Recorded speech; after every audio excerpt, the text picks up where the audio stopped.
why was it suddenly necessary to create this thing called the white race? Well, because rich people can count, that's why.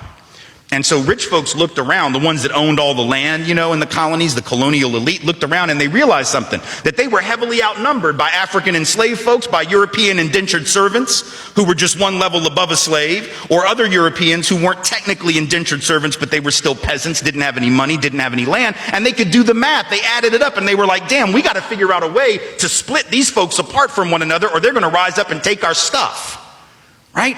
Because after a while, these black folks who were enslaved Africans and these quote unquote white folks who were poor Europeans are going to figure out they're all getting played by these rich people, right? So ultimately the rich figure out they got to come up with some way to get somebody in that group on their team. The easiest thing is to get the poor Europeans, right? Because at least they look like you. They sort of share some of the customs and the culture. So they all of a sudden create this thing called whiteness and they say, now you're part of the club.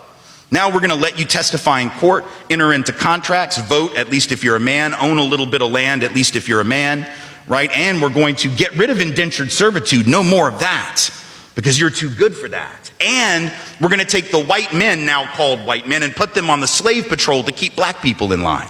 Give them a horse and a gun and a badge and make them feel big and powerful, right? They're still poor.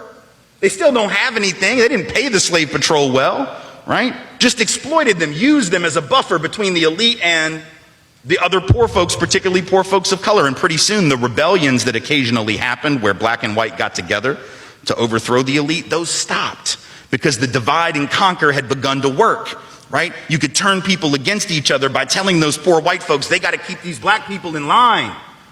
And so that divide and conquer gets initiated in the colonies, rich white men telling not rich white people that their enemies are black and brown. Fast forward to the Civil War era, and you have, I'm from the South, right?